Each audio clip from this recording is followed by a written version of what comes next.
Right, but otherwise you can just sit down. That's okay as well. Okay, thank you. But that's not necessary. Only if you want, don't feel obligated to prostrate.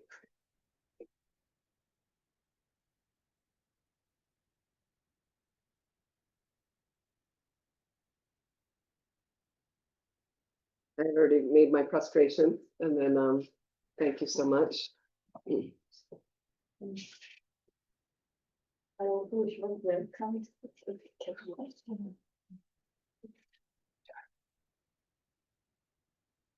Wait, can we get the camera on? You have the camera on you? Yeah. Oh, there, yeah. Yeah.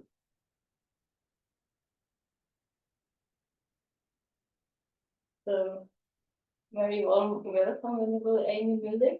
Welcome everyone here in the center and also the people online. I'm very happy that you can celebrate Saka Dawa tonight together. And a few words about Venerable Amy. Yeah. Yeah, so Venerable Amy was born in the US in Pennsylvania. And from an early age on, she had this wish to bring something good to the world. Prior to meeting the Dharma, she worked as a political fundraiser in Washington, D.C. She worked for a magazine and also volunteered for an organization for homeless people and in an AIDS hospice. And then, like also some of us, Venerable Amy met the Dharma in Kopan Monastery in Nepal in 1987. And she was very fascinated, spent much time learning, practicing, and then also teaching from 1992 onwards more regularly for the FPMT. And then in the year 2000, when Amy got ordained. Now it's 25 years ago. Wonderful. And then, so tonight, Venerable Amy will lead us through prayers and practices for Saka Dawa. And then I hope you can also join for the weekend teaching on transforming negative emotions, Friday evenings, Saturday and Sunday. And then 2 things before we start, we will make some pictures, and if anyone prefers, mostly from the back, and if anyone prefers not to be in pictures of at all in our newsletter, for example, please let me know. If you would like to share some impressions about the evening or this weekend, we have upstairs a wall where you can do some notes and some ideas that inspired you, some thoughts. And then this Lakshman Tibetan Meditation Center relies on volunteer work and donations. So we are very happy if you could support us with a little donation. Outside is a donation box, and you can also pay per print or PayPal. So I think this is everything from my side, and I'm happy to give my word. Thank you so much. Thank you. I want to thank Therese, yes. Therese, and Lars, and all the people that have helped. The lovely Tom picked me up from the airport, and his wife was lovely. I didn't meet her, but we were on the WhatsApp. And Maria, thank you so much for coming to the apartment, and everyone making this possible. Thank you so much. Very grateful to be here and to meet a new center, expand my mandala like that. So this evening, what I wanted to talk about, the first thing is just take a moment and think about our motivation right now for the evening. So we are celebrating Saka Dawa, really the full moon day of the month of Saka. It's the middle of the month in Tibetan tradition. And it is this day that we commemorate in our tradition the birth, death, and Parinirvana of Shakyamuni Buddha, who lived 2,600 years ago. So it's a very special day. And it is our second major festival day of the Tibetan calendar. And on these 4 festival days that we have, there's one in each season. This is the spring one. It's incredibly wonderful to do any type of virtuous practice that you can, whether you just buy somebody flowers or help your parents or, anything like that. And when you mention donations to the center, it's a great day to do that. I usually find these projects, some FPMT online, And during today, I make some, online of donations I want to do, however small or large like that. But it's just a good day to really put your mind in a very positive, auspicious direction, moving your mind in that way. So, and so again, we have all different languages here. So if I'm explaining something, talking too quickly, please let me know. But we are going to be chanting in English, reading a lot in English today, and some of it goes fast. And the reason is it's 2 hours, and it's almost a little bit too much for the 2 hours. So we're just going to see, but what we do chant is a very short text in the beginning, the Sutra for Remembering the Three Jewels. We start with that, it's very short. But these are practices recommended by Lama Zopa Rinpoche, our spiritual director who passed away, as most of you know, over 2 years ago. And there's a great many more practices we've been encouraged to do today. So we can't get them all in, but there's centers. The nice thing to know is we are connected to our FPMT family. So there are centers all over the world that are selecting what they want to do and what they're able to do. I know that there's also these fasting retreats to Chenrezig, Zig, the Buddha of infinite compassion, Nungne, that are going on in many, many centers over the world. So around the world, I just came from our center outside of Amsterdam, Lunin, the Lunin Maitreya Center. And so while I was teaching a weekend retreat, there's a back room and there were people doing 8 nungnes in a row to end with, what they'll be doing is ending tomorrow morning. So there's all these practices. It's great. So I'm really happy we can contribute in this way. So please take a moment to think about your motivation. Incredible, important, bless you, important jumping off point to start.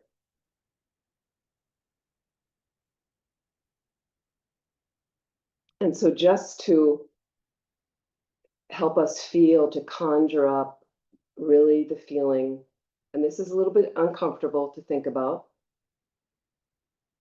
but there are so many beings around the planet right now struggling, as we know. They're struggling in a variety of ways, and some of them with immense suffering. And if you can just imagine all these beings, as uncomfortable as that is, but in a sense, we bring them into our hearts, into our minds.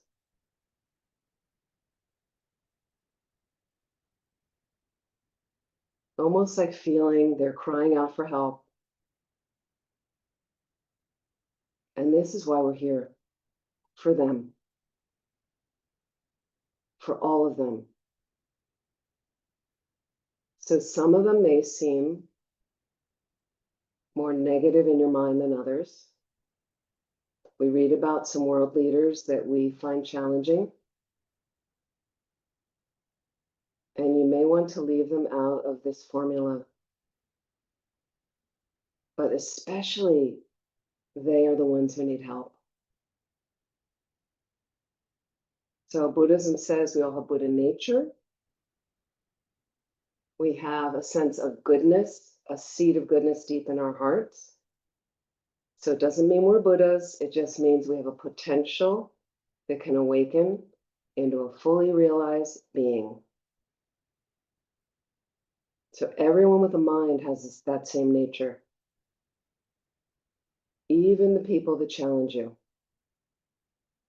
They just may have more veils of obscuration covering over their Buddha nature. So that means more confusion in their minds. And with more confusion, the likelihood of them harming themselves and harming others is stronger. So we show up this evening to try to follow the wishes of Lama Zopa Rinpoche, because he's seen benefit in our reciting these prayers and practices on this day, on these special holidays. so we can plant deep imprints of positivity in our minds, of virtue.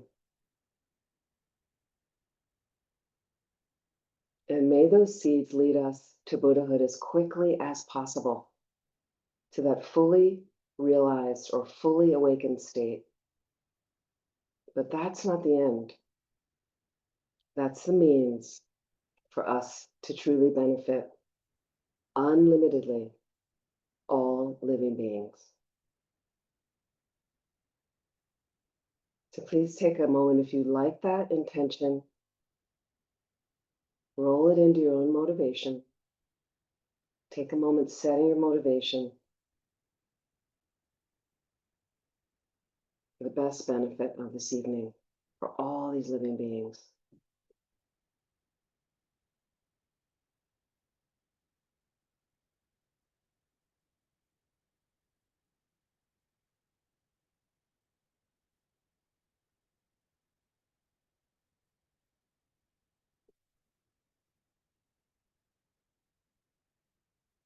And if we'd like, we have images here in the front of the room, around the room. And you could think of, for instance, the Buddha's here. We have the images of our lineage, our teachers. And please feel that, and you can see on screen, I have medicine Buddhas behind me of a satsa that I had made years ago. They're all one with Lama Zopa Rinpoche. It's as if he knows we're here. I really believe. He's very happy. Just feel those blessings continually showering down like that. All that shining energy. So the other thing we can think, most of the programs I'm doing now around the world, most people are very, very anxious, possibly depressed about what's going on in the world right now on many different levels. So from our little pocket here, imagine those glorious light rays going out of hope, joy, peace, at whatever level it's able to touch all those beings. We send that ripple out from here. And as small and insignificant as you think it is, as we are part of the planet, it has some positive effect on the planet.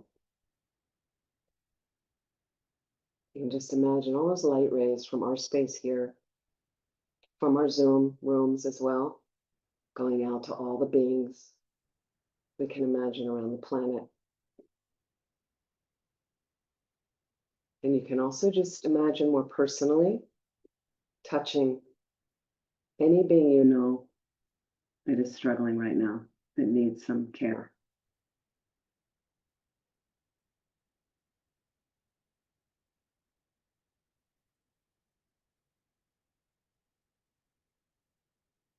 So I will share my screen, and we're going to begin with the Sutra Remembering the Three Jewels. And thank you, Lars has posted the text if you want to follow on your own.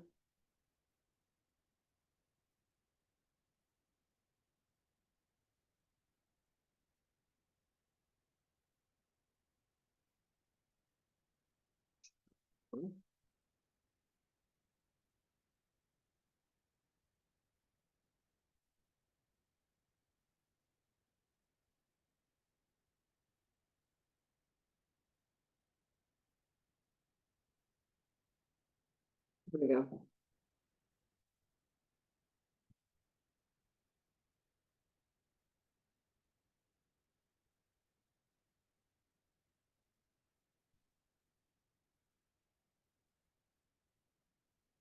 Sutra Remembering the Three Jewels.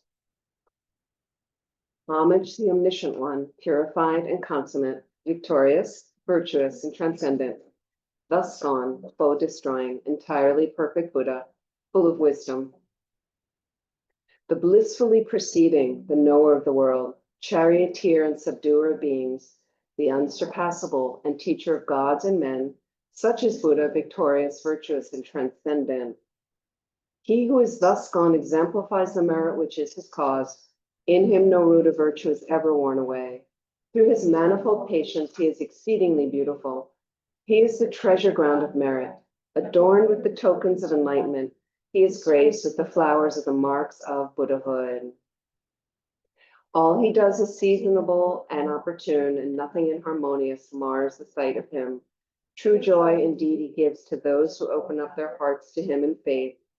Through the brilliance of his wisdom, he is unconfounded, and against his power there is no victory.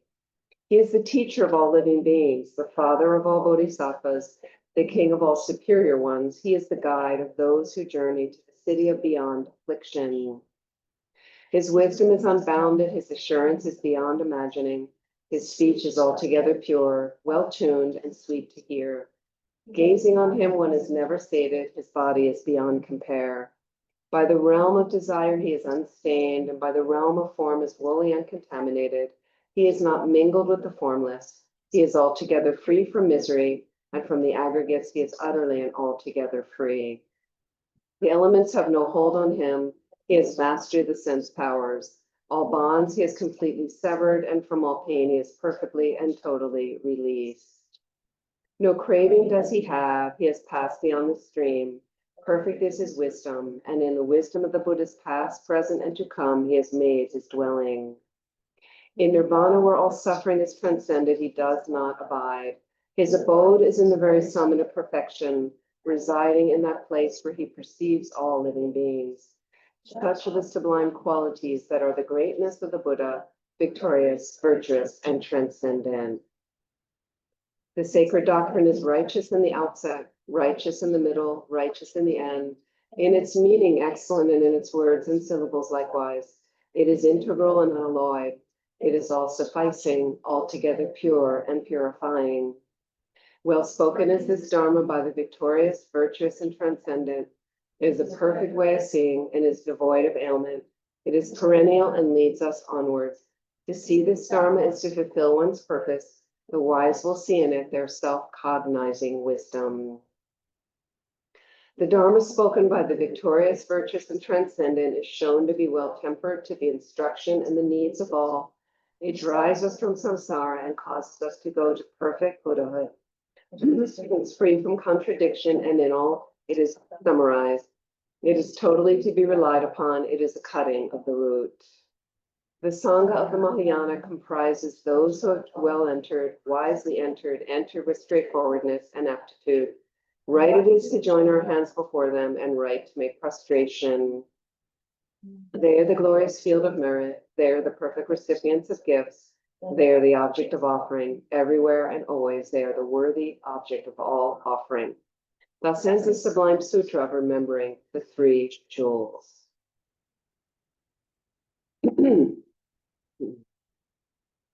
So the next is the Shakyamuni Buddha puja, which is long.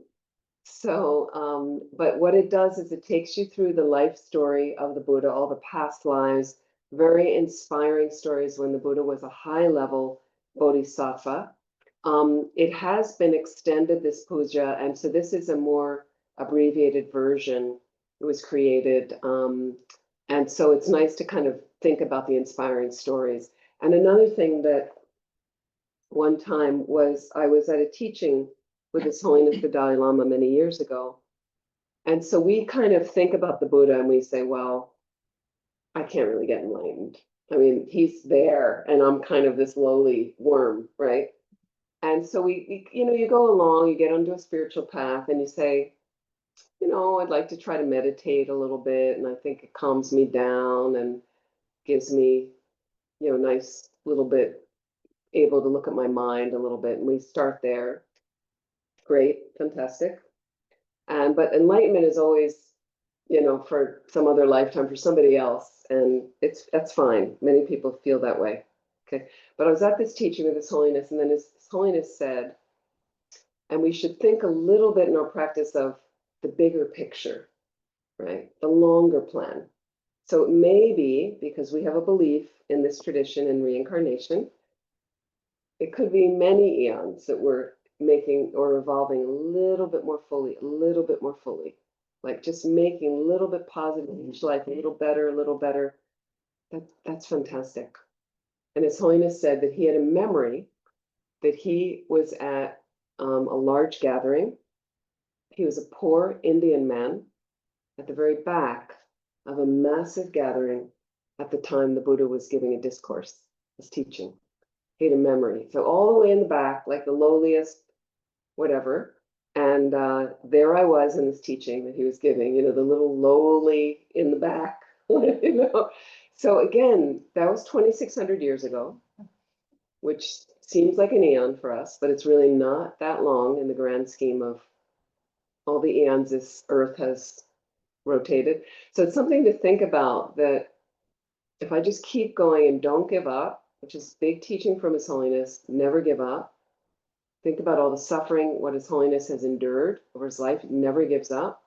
Think about the comforts we have, right? Ease of life. And it's certainly in my culture, we complain, we're spoiled, so just think that maybe I can just make little imprints.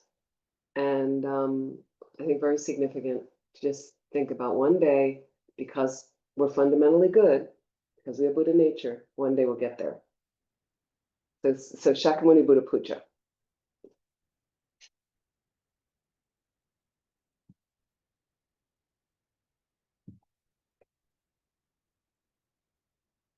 Everything is opening up perfectly tonight. Sometimes it doesn't. That's very good. That's very auspicious. Okay. And this is the standard, like many of our practices, it says establishing the field of merit. So what we want to do is, bless you, is you establish what we call a field of merit. You're going to visualize this beautiful radiant world system, and it describes, and there's a throne in the middle, and the Buddha's there, and it's just amazing, flowers and jewels and every precious thing you can imagine. Just everything's perfect. So that's our merit field. And then what we do is we do basically a 7-limb prayer throughout this. So through that prayer of, paying homage, which means respect, I'm generating some respect, which is humbling, teaches me humility. I make offerings, which teaches me generosity. I confess non-virtues because I've messed up sometimes, because I'm human and that's normal.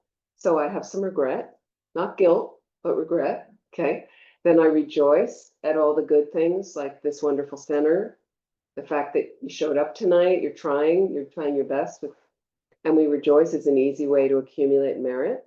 And then we ask the Buddhas to stay until the end of samsara, this cycle of suffering, so that we have somebody to guide us. We ask them to teach, so we have an authentic way to get there, to get to enlightenment, and we dedicate the merit. So through that field, that merit field, I generate that world system.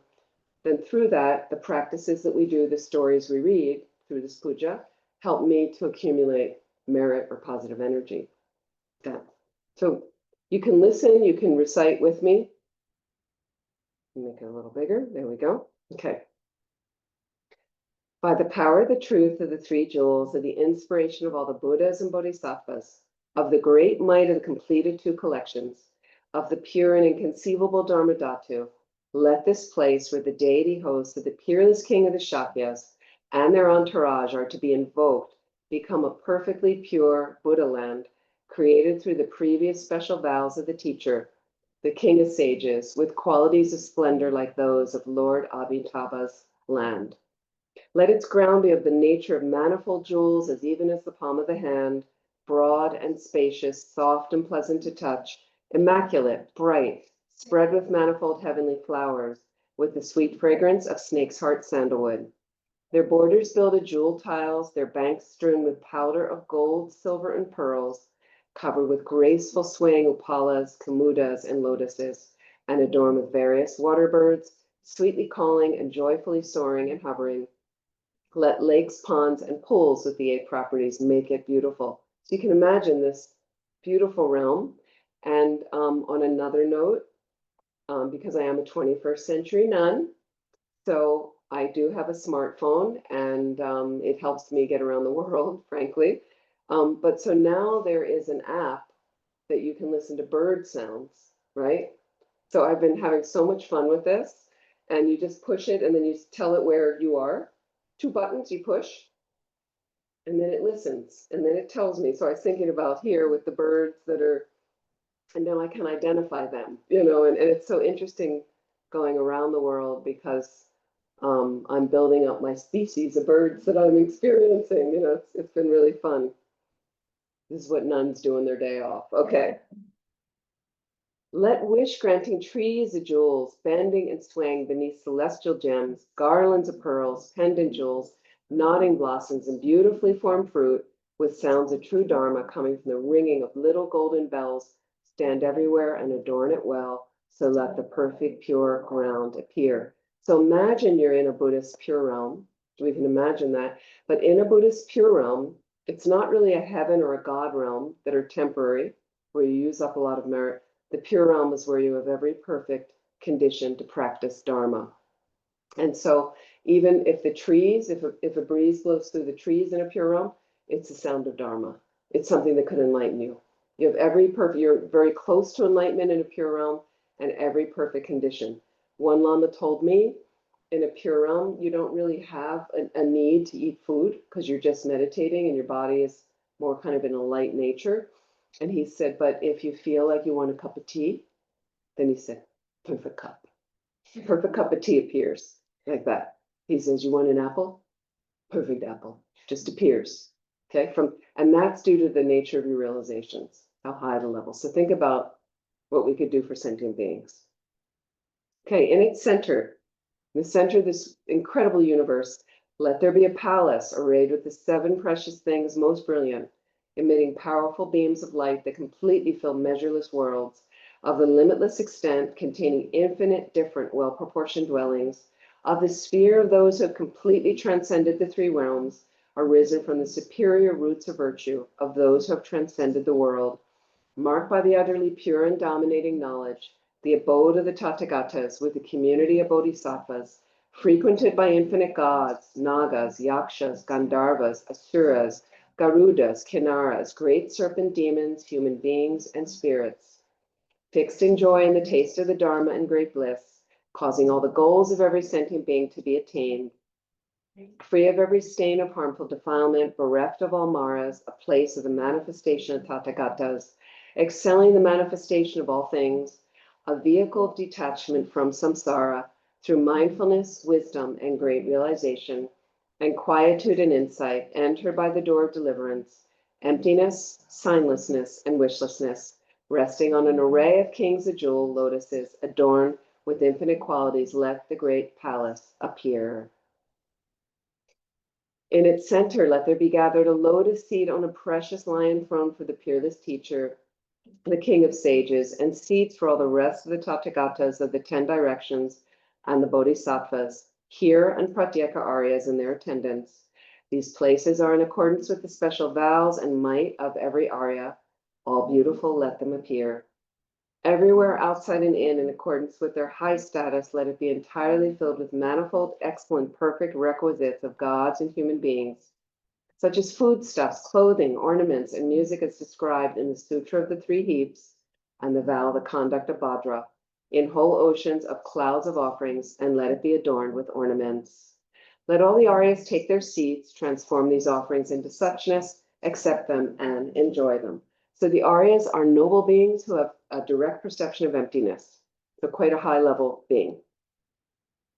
So we'll recite this offering cloud Dharani 3 times, and we'll just imagine whatever offerings you have here, flowers, water bowls all represent.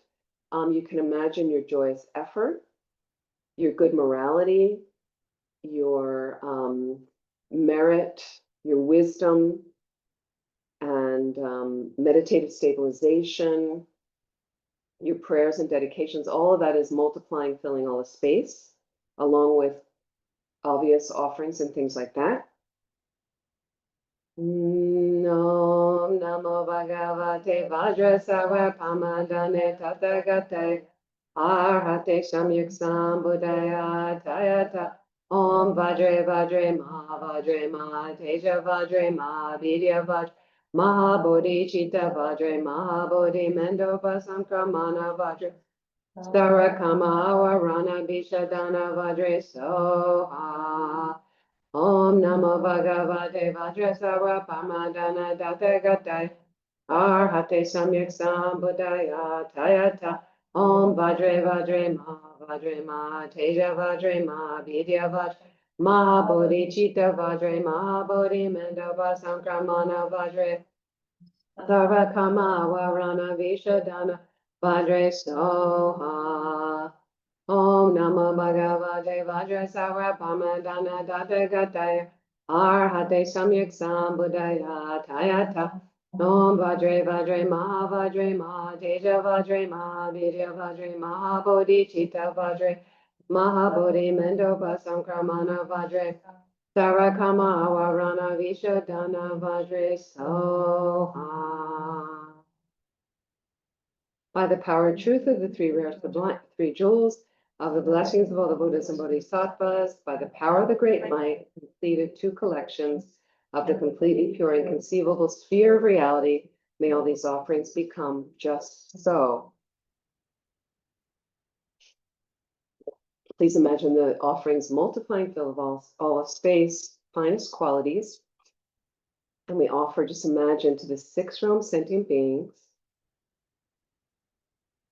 and whatever suffering they have instantly finishes, bringing them to ultimate happiness. And we offered all the Buddhas and Bodhisattvas, and these offerings bring great bliss to their holy minds.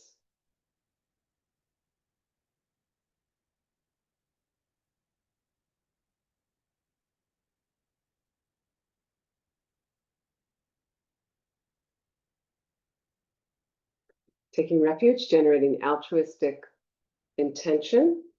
We'll recite twice in English and once in the phonetics. I go for refuge until I'm enlightened to the Buddha, the Dharma, and the Supreme Assembly. By my merits of practicing giving and other perfections, may I become a Buddha to benefit all sentient beings. I go for refuge until I'm enlightened to the Buddha, the Dharma, and the Supreme Assembly. By my merits of practicing giving and other perfections, may I become a Buddha to benefit all sentient beings. O Sangye Jodan Zogi Jonam La Janju Baju Zeni Jab Suchi Dagi Jin Zogi Bedi Dagi Rala Pencher Sangye Jupajo. Four immeasurables. We're just going to recite this one time. So this is immeasurable because we don't want to limit in this order. Immeasurable love, immeasurable compassion, immeasurable joy, and immeasurable equanimity. And it's also immeasurable because we want to imagine we're sending this out to countless living beings that need all of these things. So immeasurable, all the beings we want to send it to. So on another note, some of you may know this. We don't have the Tibetan phonetics. No, we don't. Some chen tam che dawa dang do it. So if this is an old movie, old film. If any of you are Star Wars fans, anybody in here? Okay. So if you're aware of the original one, I think it was The Return of the Jedi, that film. So at the end, they have these little, I forget what the little kind of teddy bear things that are flying through a computer-generated redwood forest. And because George Lucas is a Buddhist, he incorporated a lot of Buddhist principles in those films, in the first three that came out. And it's not the first three in the sequence, but the first three that were public that came out. And it's all about, overcoming the delusions in your mind. It's really what it's about. And so you hear them, and he used all kinds of different languages. And clear as day, they're reciting the four immeasurables in Tibetan. So think about if you're a big filmmaker, right, and you want to throw that into your film, doesn't matter if people don't know what it means or don't understand, that imprint goes in. So the millions of people that watch that film, a little seed planted. You can go back and listen. I think it's near the end of the film or something. As Buddhists, we always love that. We always thought that was so cool. Okay, let's send this out to the universe. May all beings have happiness and the causes of happiness. May all beings be free from suffering and the causes of suffering. May all sentient beings never be separated from the happiness that knows no suffering. May all sentient beings abide in equanimity, free from attachment and anger that holds some close and others distant. Beautiful prayer. And if you're new to Buddhism and you start creating your Dharma toolbox, and you just go, well, I like those 4 lines. That's good enough for me. You want to say that and go out to work? Great. Just it's a nice little, sometimes you're in traffic. If you're driving or you're on the train and it's slow, there's something stuck and people get agitated. This is the prayer you reach for. So instead of my agitation and what's going on and I'm late and that person's driving like a jerk, and you have happiness, all the causes of happiness. Send that to everybody in your tram, everybody on the roadway. May you be free of suffering, all causes of suffering. Very helpful. So let's ask all the Buddhas and Bodhisattvas to now come here, kind of breathing life into all these visualizations, all the images around the room. Protector of all beings without exception, divine destroyer of the intractable legions of Mara, perfect knower of all things, Bhagawan and retinue, please come here. So now we're going to talk about the 12 deeds of Shakyamuni Buddha and all his amazing life. So there's a lot of just talking about like different names for him, how he's perfect like this. Perfecter of ocean-like sets of non-attachment, faultlessness, imperturbation, all-inclusion, undistraction, unconfusion, method, power, vows, and wisdom knowledge, homage to you.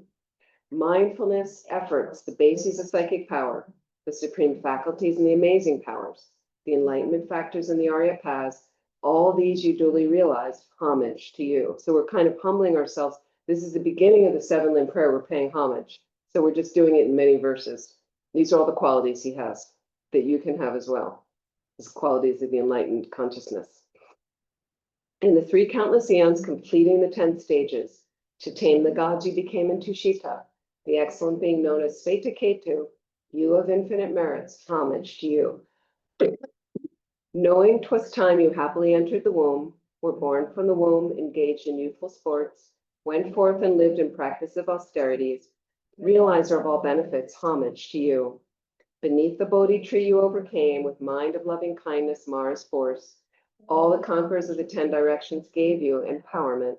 O great hero, homage to you. Having won the 5 super knowledges by the supreme Vajra-like samadhi, you gained the unsurpassable awakening. Leader of the world, homage to you. Abandoning all stains and their impressions, your wisdom knowledge grew completely full. So you're the whole world's refuge, even the gods, perfect Buddha, homage to you. You gain the triple kaya, bodies of great bliss and wisdom, with 5 certain features and with the elaboration stilled by nature and shown in all forms for others, homage to you. Your body gleaming like the king of mountains, gives off infinite light just like the sun, and shines all round with marks and signs, unparalleled protector, homage to you. With the true words of Dharma eloquence of excellent meaning, you proclaimed your lion's roar that fears no listener, all bedecked in 60 qualities, homage to you. You of the 5 wisdom knowledges, clear unobstructed, of non-abiding equality, source of virtues, achieving all good for disciples, free of all concepts, Lord of the world and nirvana, homage to you. Discoverer of all virtues, worldly disciples of the rhinoceros-like and conqueror's children, common and superior, supreme teacher of samsara nirvana, homage to you. Though you are free from all the bonds and fetters, by infinite miracles that fulfill your vows, you benefit beings as long as samsara lasts, sole friend of all beings, homage to you.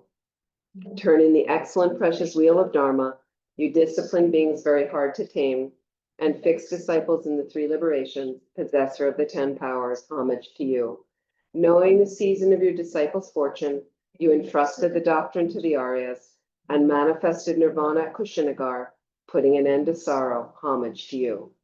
That beings' merits might yet be increased, your remains were turned in heaps of relics, serving as bases for the whole world's worship, you whose deeds are ceaseless, homage to you.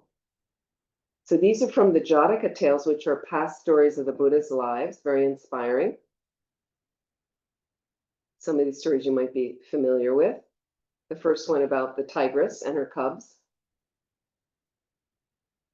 So the tigress was starving, and the Buddha gave up his body so that she could feed the cubs. She was about to eat the cubs.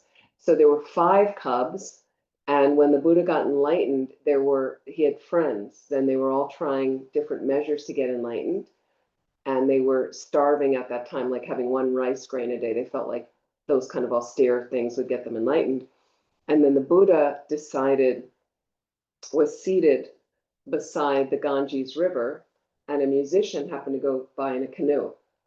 And the musician had an elaborate Indian instrument with strings and was tuning it, and said for the instrument to play supremely, it should be tuned neither too loosely nor too tightly. So the Buddha, in his meditative absorption, was taking everything in and took that in as a lesson about the middle way, to practice the middle way. So he had the lavishes of the palace as a prince. That was not going to work to get him enlightened. Then they went to the austerities of the 1 rice grain. He's like, that's not the answer. And then, of course, at that perfect moment, because his mind was so highly, was so near enlightenment, the perfect conditions come together at that point. So Sujata, the milkmaid, turned up. Well, and you can visit these places in the Bodh Gaya region of India, the eastern plains of India. It's very inspiring to see where she presented him with the milk porridge. And she had, of course, the perfect milk porridge offered to him. And he decided to accept and eat it. And then it gave him all the nourishment he needed. And then he basically found this descendant of a ficus tree, the Bodhi tree in Bodh Gaya, sat down under the tree at that time, very near the place where she offered him the porridge in that region, and said, I'm not moving until I remove the final subtle vestiges of obscuration to my enlightenment, and stayed all night until the last Maras and demons came to try to, they shot arrows at him, and he waved his arm and all the arrows turned into flowers. And I think he actually just sat there. I don't think he really moved. Just through his realizations, all the arrows transformed into flowers. And they sent all the most beautiful gods and goddesses to him to attract him with desire, and nothing. And then finally at dawn, the last vestiges removed, nothing could move him from reaching these high levels of realization. He, as the famous posture, he touched the moon cushion on which he was sitting, basically touched the earth touching mudra, they say, by his right knee and they said, why should you get enlightened? Who are you to think you should get enlightened? And then he touched the earth and said, but the earth is my witness for all the past lives I've had, that I made such effort, all these past lives, basically, and that was it. And he became Buddha, fully awake. So then something shifted. So the 5 friends that were with him before, when they saw him eat the rice porridge, they criticized, and they said, you've blown it now. You're never going to get enlightened. That's not the way. This is what we're doing. But then when he got enlightened, they realized something had changed, fortunately. So then they asked him to teach. What happened? What did you do? Something's different. Something's dramatically different.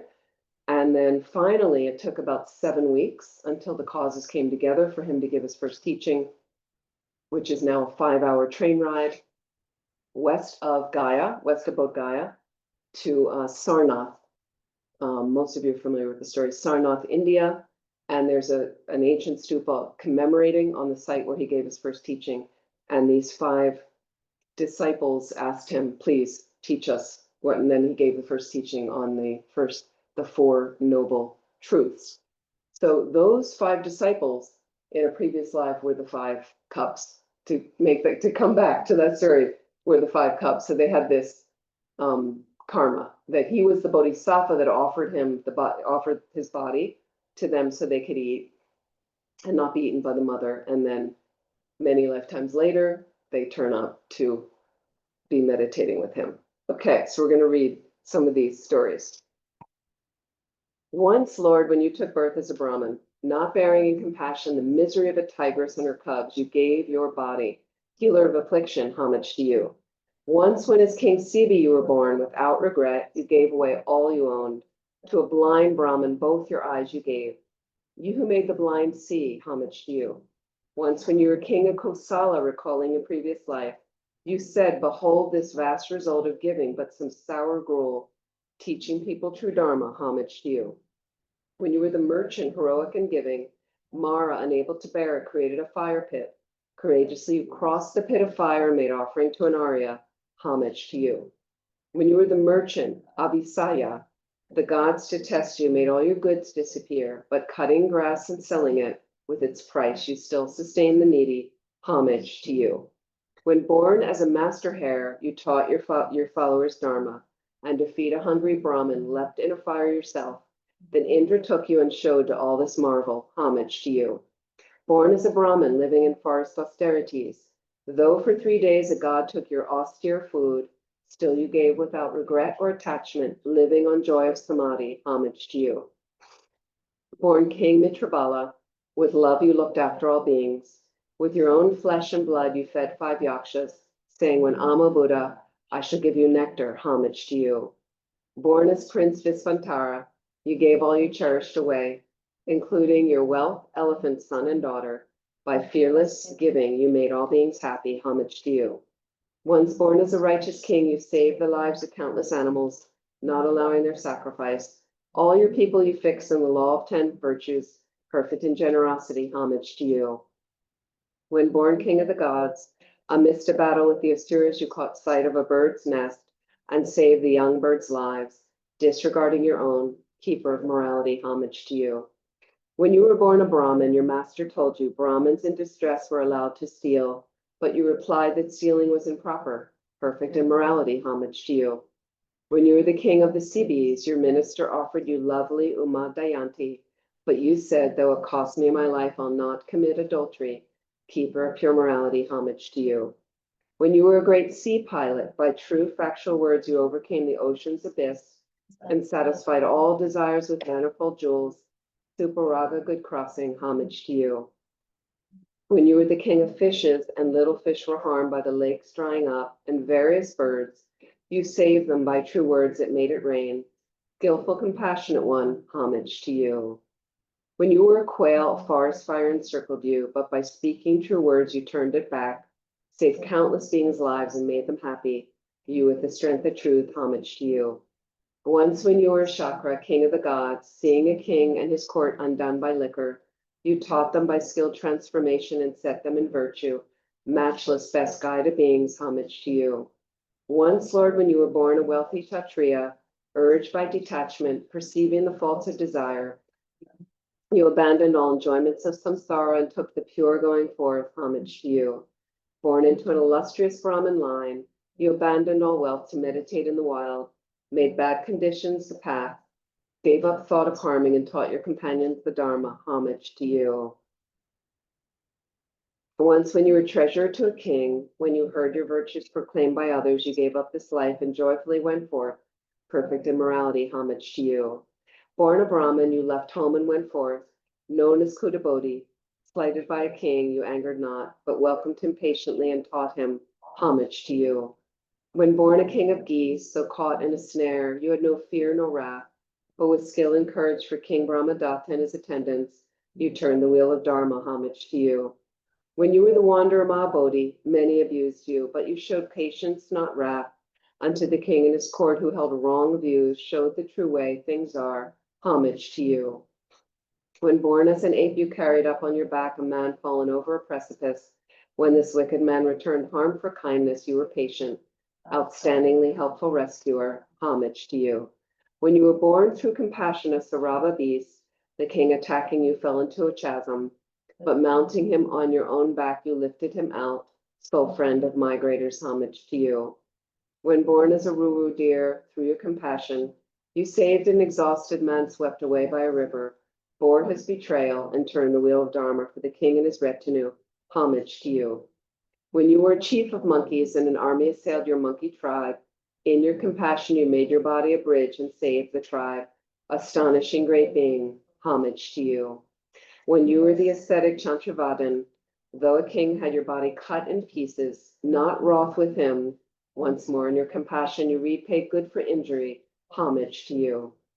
Born as a lord of Brahma gods, in compassion you taught Agadina, holder of evil views, the deep law of cause and effects dependent arising. You were beneficial in all ways, homage to you. Born an elephant in a dreadful wild, in mercy not bearing the plight of 700 people a king had banished, you gave up your body to feed them, perfect in patience, homage to you.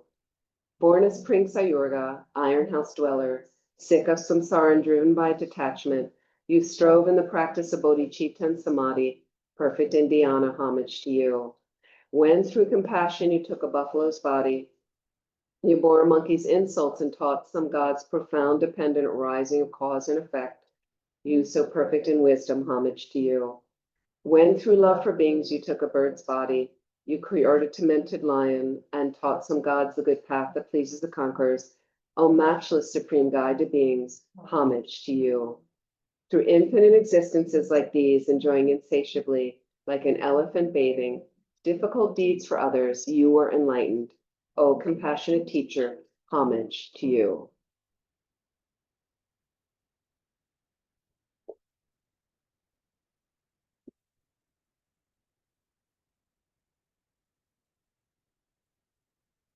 So this is continuing on, now making offerings. Part of the 7 limbs is second limb. Flowers grown on land or water, not possessed by gods or others in this or another place, I present you, chief of sages. Every excellent incense tree in this or another place, gods and others marvel incense, I present you, chief of sages. Light from dazzling noble gems, or produced from shining trees, or from suns and moons, and so forth, sent out to all parts I offer. Perfume from fine fragrant trees in this or another place I send out to every region and present you, Lord of sages. Sending out clouds of the finest offerings, seas of jewel nature, jewel mountains, and so forth, to all regions I'll make offerings. So the beginning offerings, flowers, incense, light, perfume, those are 4 of what the water bowls represent. So it starts with water for drinking, water for bathing or washing the feet. Those are the first 2 bowls. And then you have flowers representing, so these represent, the water represents joyous effort. The flowers represent your virtues. The next bowl is incense, which represents pure morality. The next would be light offerings. You can have electric lights around your altar like that. Suns and moons, things like that. And represents the wisdom realizing emptiness. And then you have scented oils like perfume, and that represents merits. And then food represents meditative stabilization. And the last bowl is music that represents prayers and dedications. Troops most fond of play and pleasure laughing, graceful and so forth, the most joyful anywhere I'll send out to every region. Sources of adornments, clothes, and so on, like wish-granting trees, I reciting Vajra mantras offer unto all the Buddhas. Generating bodhicitta for all sentient beings' sake, sending it to every region, I'll make offering to all Buddhas. And then these are the 6 perfections. Giving. Through my offering, the perfection of giving, may sentient beings all achieve wealth and abundance. May their happiness lack nothing. Morality. Let all beings be established in their vows and bodhicitta. I send everywhere the calming of great faults like violence. Patience. May the suffering of malice, fear, and other things be calmed. May yogins in friendliness practice dharma selflessly. Energy, or joyous effort. Let me not reach Buddhahood till samsara meets its end. May all sentient beings too practice with such energy. Concentration. Let all creatures' great defilements, such as greed, be pacified. Let all beings undistracted be possessed of the 4 dhyanas. Wisdom. Made pure by applying wisdom, great wisdom of Buddha's gnosis, best at cutting suffering. May all beings be pure Buddhas. So we're going to go to the short mandala here. This is in Tibetan. Actually, we have it also in English. Go to the English here. So please visualize the most incredible world system you can imagine. Full of the best offerings you can imagine, whether it's all the love you've ever experienced, beautiful trees, flowers, sunsets, food, music, all your precious friends and family, loved ones. And in the Galupa tradition, our tradition of Tibetan Buddhism, imagine on every atom of that world system, of that mandala, are infinite more world systems, more mandalas. This ground, anointed with perfume, strewn with flowers, adorned with Mount Meru, four continents, the sun and the moon. I imagine this as a Buddha field and offer it. May all living beings enjoy this pure land. May the spiritual teachers who lead me on the sacred path and all spiritual friends who practice have long life. May I pacify completely all outer and inner life hindrances. Grant such inspirations, I pray. Then asking the Buddhas to accept our offering. Idam Guru Namandalakam Hiratayami.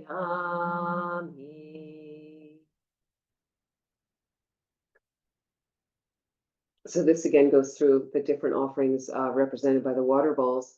Greeting water pools from seas of learning, flowers of virtue, incense clouds of morals, lamps of wisdom, perfume lakes of faith, best ambrosial foodstuffs of samadhi, sounding cymbals of melodious praise, raised umbrellas, banners, flags around of compassion, judgment, and quick wits decorate my body's storied palace. This I offer, Dharma Lords, to you, steadfastly abiding in the broad-petaled lotus drop amidst my heart. I request with truly longing mind, may it always please the world's gurus, may it always please the kings of Dharma, so that henceforth until Bodhi, your compassion will sustain me. I make offering in faith. Please accept it and inspire me. This is the limb of confession. So like Catholics, we have a confession as well. And it's really nice to, sometimes we mess up and to have really strong regret. You know, I messed up today. We didn't intend normally. We make mistakes because we're human, but we are moving towards Buddhahood when you don't make mistakes anymore. But as humans, it's normal. So don't beat yourself up. You can just think about, have regret, and then you can do a purification practice like Vajrasattva. With folded hands, I beseech the fully awakened ones present in all directions and the greatly compassionate bodhisattvas. Whatever sin I, a brute, have committed or caused others to commit in this life, and others throughout the beginningless cycle of existence, and anything in which I have deludedly rejoiced, thereby harming myself, that transgression I confess, overcome by remorse. Whatever offense I have committed out of respect, with my body, speech, and mind against three jewels, against mothers and fathers, and against spiritual mentors and others, and whatever terrible vices I, a sinner, defiled with many faults, have done, O guides, I confess them all. How shall I escape it? Rescue me quickly. Death not soon creep up on me before my vices have vanished. Death does not differentiate between tasks done and undone. This traitor is not to be trusted by the healthy or the ill, for it is like an unexpected great thunderbolt. I have committed various vices for the sake of friends and enemies. This I have not recognized. Leaving everyone behind, I must pass away. My enemies will not remain, nor will my friends remain. I shall not remain, nothing will remain. Whatever is experienced will fade to a memory, like an experience in a dream. Everything that has passed will not be seen again. Even in this life, as I've stood by, many friends and enemies have passed away, but terrible sin induced by them remains ahead of me. Thus, I've not considered that I am ephemeral. Due to delusion, attachment, and hatred, I have sinned in many ways. Day and night, a lifespan unceasingly diminishes. There is no adding on to it. Shall I not die then? Although lying here on a bed and relying on relatives, I alone have to bear the feeling of being cut off from vitality. For a person seized by the messengers of death, what good is a relative? What good is a friend? At that time alone, merit alone is a protection, and I have not applied myself to it. O protectors, I, negligent and unaware of this danger, have acquired many vices out of attachment to this transient life. One completely languishes while being led today to have the limbs of one's body amputated, parched with thirst, and with pitiable eyes, one sees the world differently. How much more is one overpowered by the horrifying appearances of the messengers of death, as one is consumed by the fever of terror and smeared with a mass of excrement. With distressed glances, I seek protection in the four directions. Which good person will be my protection from this great fear? Seeing the four directions devoid of protection, I return to confusion. What shall I do in that state of great fear? Right now, I go for refuge to the protectors of the world, whose power is great, to the jinnas who strive to protect the world and who eliminate every fear. Likewise, I earnestly go for refuge to the Dharma that is mastered by them and that annihilates the fear of the cycle of existence, to the assembly of bodhisattvas as well. Trembling with fear, I offer myself to Samantabhadra, and of my own will, I offer myself to Manjughosha. So Samantabhadra was an offering wizard. So he would light one light and it would multiply into infinite offerings. We'd like to make our offerings like that. And it was also going through some kind of bleak images of little bit reminders of the lower realms. We could take rebirth in, or being unprepared at the death time. So to not make us afraid and disgusted, but to motivate us to practice so that we don't have any regrets when we die, that our deaths can be quite peaceful and that we can motor along to enlightenment. Terrified, I utter a mournful cry to the protector Avalokita, whose conduct overflows with compassion, that he may protect me, a sinner. Seeking protection, I earnestly invoke noble Akasha Garbha, Chitti Garbha, and all the compassionate ones. These are high-level bodhisattvas. I bow to Vadri, upon the sight of whom the messengers of death and other malevolent beings flee in terror to the four directions. After neglecting your counsel in terror, I go for refuge now, as I face this fear. Swiftly remove my fear. Even one frightened by a fleeting illness would not disregard the physician's advice, how much more so one afflicted by the 404 diseases, of which just one can annihilate all people living in Jambudvipa, and for which a medicine is not found in any region. If I disregard the counsel of the omniscient physician who removes every pain, shame on me, extremely deluded one that I am. If I stand very attentive, even on a smaller cliff, then how much more so on an enduring chasm of 1,000 leagues, or chasm. I think they pronounce it both ways. It is inappropriate for me to be at ease thinking, just today death will not arrive. The time when I will not exist is inevitable. Who can give me fearlessness? How shall I escape? I shall certainly not exist. Why is my mind at ease? So it's nice to recall some of the Lamrim topics, especially we're definitely going to die, so death and impermanence. And notice how normally in our lives we're very much at ease, not practicing enough. So it's a nice reminder to kind of say, oh, right, I'm really not doing enough. What of value has remained with me from earlier experiences, which have disappeared, and engrossed in which I neglected the counsel of spiritual mentors? Upon forsaking my relatives and friends in this world of the living, alone I shall go elsewhere. What is the use of all my friends and enemies? In that case, only this concern is appropriate for me day and night. How shall I surely escape suffering on account of that non-virtue? Whatever vice, whatever natural misdeed, and whatever misdeed by prohibition I, an ignorant fool, have accumulated, terrified of suffering, all this I confess, standing with folded hands in the presence of the protectors and bowing repeatedly. May the guides be aware of my transgressions together with my iniquity. O protectors, may I not commit this evil again. And then rejoicing the rest of the 7 limbs. Whatever merits all conquerors, Buddha children, pratyekas, Arya's training and past training, and worldly beings have throughout the 10 directions, I rejoice in all of them. So let's just take a moment thinking about your own positive nature, your own good deeds. Just think how wonderful, and all the noble deeds of holy beings, all the Buddhas and Bodhisattvas.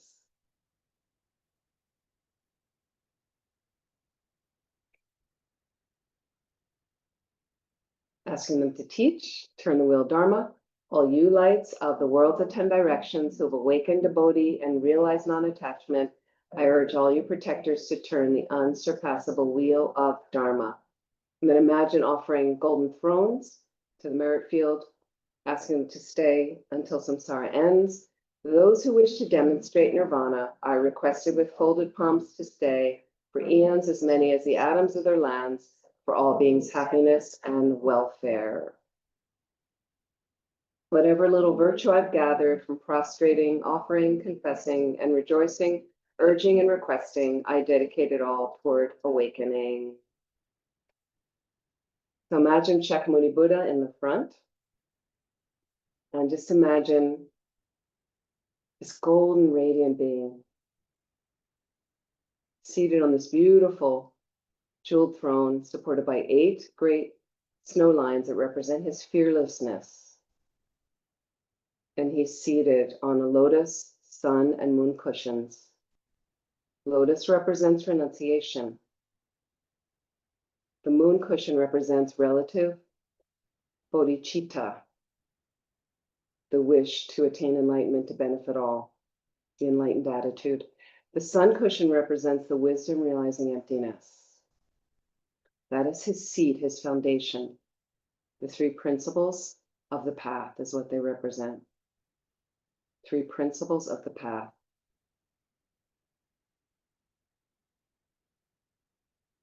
So he's draped in saffron robes, his hair tied up in a blue top knot, with a crown protrusion, a sign of enlightenment, radiant smile on his face, seated in the full Vajra position. His left hand in his lap holds a begging bowl filled with nectar. His right is by his right knee in the earth, touching mudra. His eyes are slightly closed, representing he is in deep samadhi, in meditative absorption. And they're also slightly open to show he sees all living beings with his omniscience and is ready to help. Very happy to help us, and visualize from his heart center a radiant stream of golden light begins to emanate, pouring out and across at all of us. And you can imagine it melting in to our crown and the crowns of all living beings all over the planet.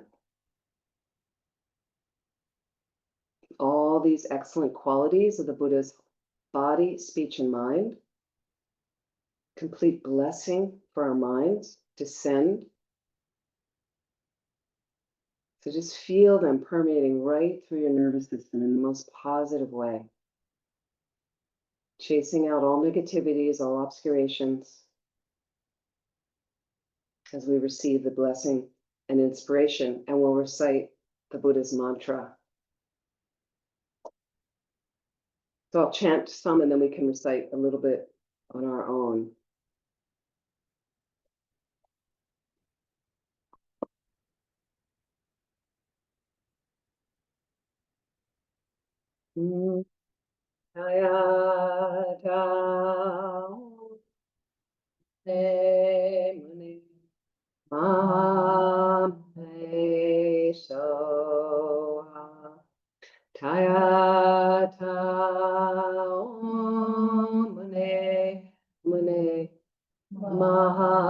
Mahamune Soha Tayata Omne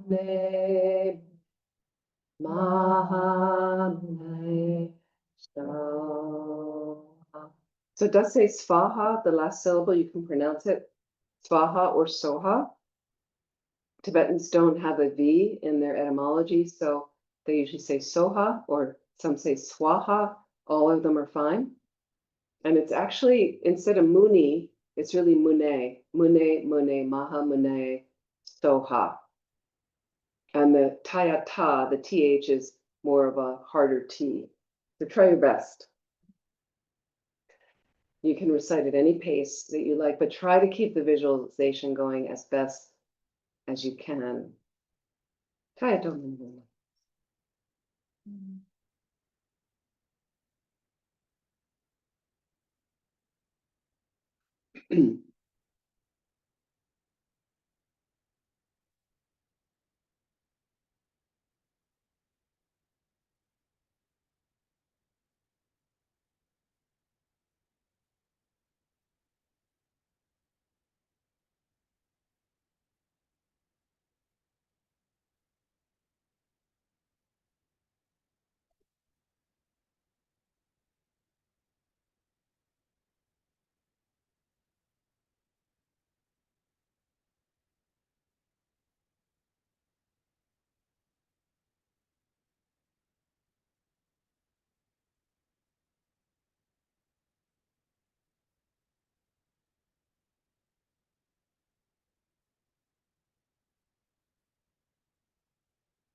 Kayata Om Mane Mane Mamane Soha.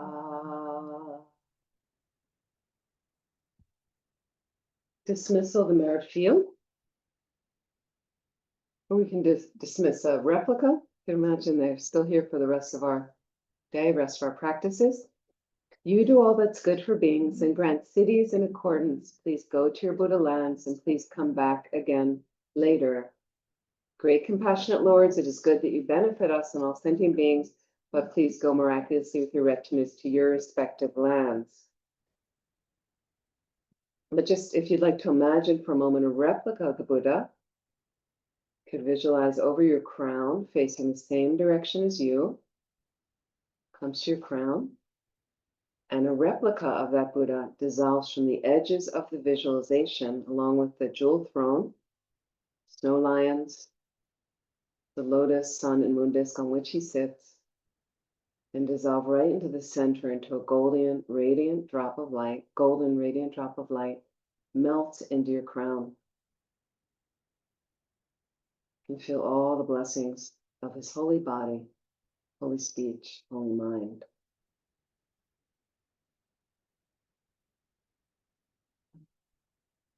Prayers for the flourishing of the doctrine.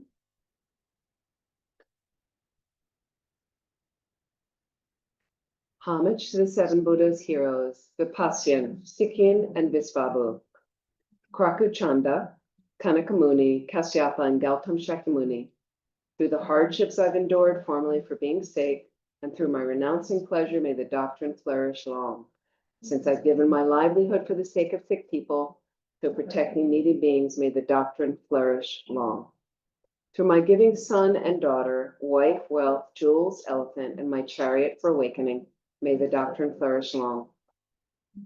Through my giving honor to Buddhas and Pratyeka Buddhas, hearers, parents, and ascetics, may the doctrine flourish long. Through my tasting diverse sufferings for many million eons and seeking learning for awakening, may the doctrine flourish long.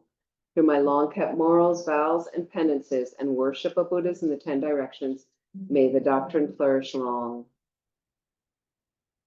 Always firm outshining others, through past energy I've had for all sentient beings saving, may all doctrine flourish long. Through my bravely keeping patience, always bearing evil beings, in decline of beings in klesha, may the doctrine flourish long. Through my practicing samadhis, many Askanji sands and dhyanas, liberations, formless trances, may the doctrine flourish long. Through my past austerities, kept in woods for gnosis' sake, and teaching many treatises, may the doctrine flourish long. Through my giving up my flesh, blood, and life because of love, and giving limbs and minor parts, may the Dharma method prosper. Through my past full loving ripening of the sinful, fixing them in the triple vehicle, may the best gift, Dharma, grow. Through my saving beings from wrong views to establish them in right view, once I've method and wisdom, may the Dharma prosper. Through my freeing beings from klesha's fire with the 4 attractions and subduing growing evil, may my followers stay long. Through my saving Tirtikas from the flood of other views, fixing them in right view, may my followers be faithful always. May the doctrine flourish long. That the Dharma King Tsongkhapa's Dharma method may prosper, let all adverse signs be stilled and good conditions be complete. Thanks to my and others joined, 2 collections of the 3 times, may the doctrine of the conqueror Losang Drakpa flourish long. Auspicious verses. Highest, best teacher, greatest of the great, Son, Lord of Dharma, conqueror, through your inspiration, quell harmless foes, the Mars, and all kinds of hindrance, day and night, be our auspicious seat of prosperity. Highest, best Dharma of true reality, nectar of true Dharma truth, through your inspiration, free us from false, let our good collections develop, day and night be our auspicious seat of prosperity. Sangha shining splendor, precious qualities, Buddha children, true helpers, through your inspiration, quell our defilements and sufferings, the foes that torment us, day and night be our auspicious seat of prosperity. Giving charity, keeping morality, practice of patience, undertaking energy, concentration, realizing true mode of being, let us here and now have the blessing of these 6, so referring to the 6 perfections. And we'll just do a short dedication here, and then we'll dedicate a little bit longer at the end.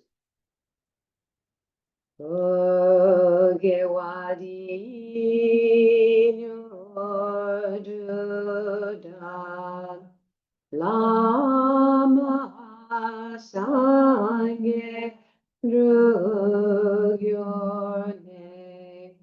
Drowa Chikyam Malupa Te Sala Parjo Janju Senjo Rinpoche Make Panam Ge Gyochik Ke Wanyam Pa Me Payam Gone Gondu Belwan Shon.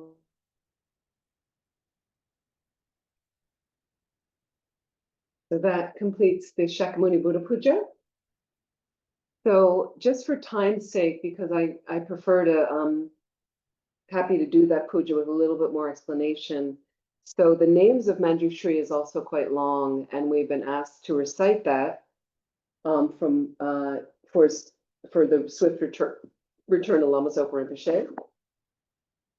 So what I'm thinking to do is, it's auspicious to do it.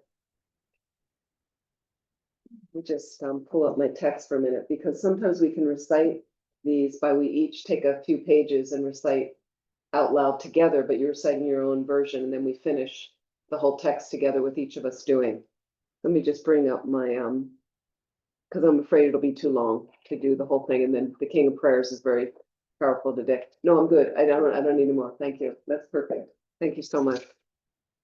I just want to see how many pages we're talking about. Okay, starts on 3 and it ends. It's very powerful text. Some of you been reciting, or you do as a center occasionally? Yes, we join online reciting. Fantastic. That's great. And I know some people don't, they're not puja people. They want to do something else. So that's fine. Okay, so we've got 25 pages. Okay. So there's 8 of us in the room, if you all want to join, and then there's people online. So we have online 9, 10, 11, we have 13 people. So if we all do 2 pages, we're there. How does that sound? Okay. So I'm going to assign you. So the issue is you're all going to need your own text. If you have. But mine is 28 page, no? Yeah, but it starts on page 3. Oh. Yeah.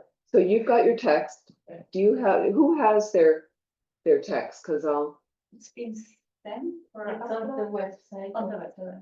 if you're able to draw up chanting the names of Manjushri, and online, for the people online, okay, Christine, can you put your hand up if you've got the text? Lars, we've got, okay, Daniel, we've got 3 online that have it. We can also send it to you, Nadia and Helene. I'm going to share a text this way. Let's see, or if somebody online, Lars, would you be able to share? Let me see if I can. Send you the document. That's what I'm looking for. I can share it. Coming right up. Okay, you got it? Yep, coming in a second. Wonderful. Okay. So we've got everybody online can open that up. And we've got, so I think if we all do 2 pages, and I'll just assign, and we do the best we can. And then I'm going to share some. So if anybody gets lost, you can just look at what I'm reading, and I'll put that one up on the thing. So let me go back for a second. We've done this many times, reading pujas together, and Rinpoche says you read out loud, you read as loud that, I know it's a little distracting at first, but we're all there together. Okay. So Lars, can you do pages 3 and 4? And share it? No, you're just going to read on your own, 3 and 4. Oh, yeah, sure. And Nadia, 5 and 6. Christine, 7 and 8. Helene, if you're with us, 9 and 10. Daniel, 11 and 12. Okay, 13, 14, 15, 16, 17, 18, 19, 20, 21, 22. You get 23, 24, 25, 26. And I'll read, I'm gonna start the beginning too and then read 28. And then we're good. So Lars and I start in the beginning with the same. And let me share what I've got of what I'm gonna read.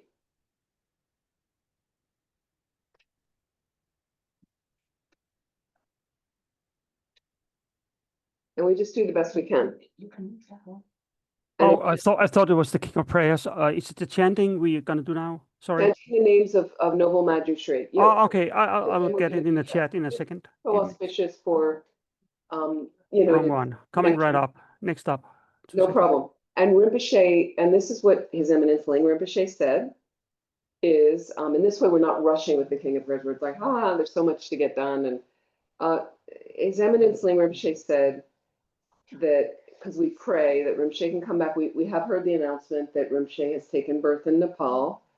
So I have my own personal thing. That's not my thoughts alone. There's several of us feeling, a couple of Tibetan Geshis and I similarly, I kind of hoping they don't rush the finding of Rinpoche.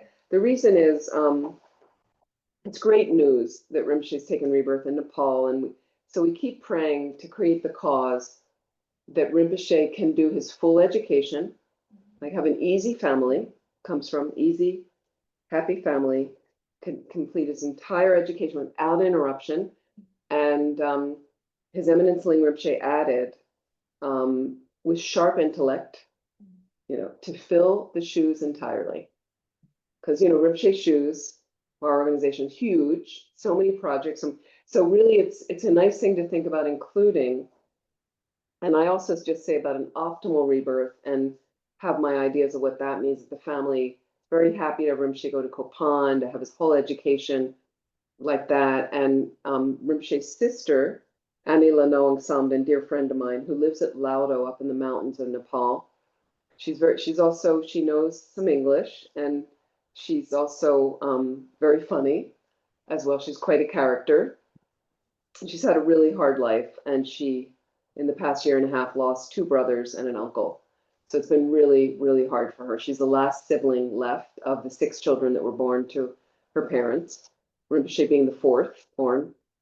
And no, the fifth born. So she said to me, I was there last summer doing retreat, and she says, good family, in her she says, good to be born to a good family, and she goes, doesn't have to be rich, but she just wants a family where it's uncomplicated, that they're happy to give, it's a very big honor for Nepalis and Sherpas and Tibetans if you give rebirth to what's considered a Yangtze, Toku, a young high incarnate being.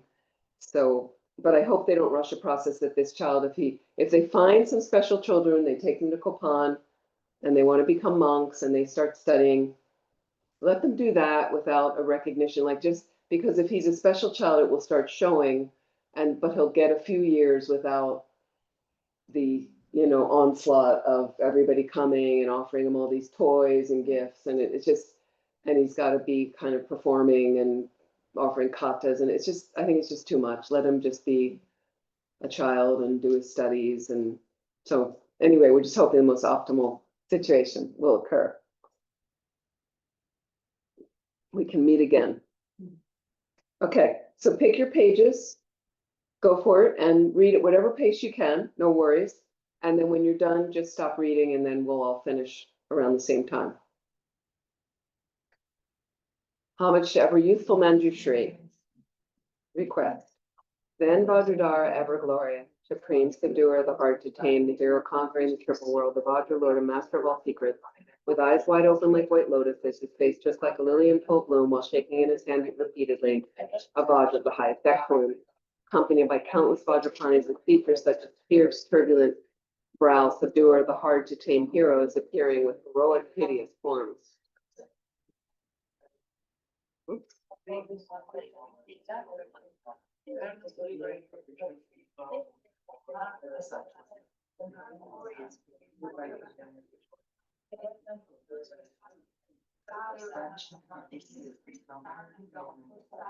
Brandishing in their hands their mighty bodies, tips of which in the intention of light, great benefactors with all living beings, through skill, through insight, and through great compassion, peace and happy attitude, to joy their bodies, those of wrathful days, practices goodness. The Buddha sees their bodies bound in reverential paid homage to the true awakened one, protector, blessed one, Tathagata, and join his two forms of presence before the Lord following. O omnipresent Lord, for my well-being, with due concerns for me and for my sake, that I may reach complete awakening on the base of illusion net, and for the sake of every living being, so deep into the mud of ignorance, their thoughts stirred by various afflictions, so that they may attain with his food. May you, the most supreme awakened one, blessed one, the world guru, and teacher, knows the great Samaya's reality, aware of which men ability. Reveal to us the great name, chanting of the wisdom body, the blessed one, the greatest teacher, master of all speech, the self-arising wisdom emanation.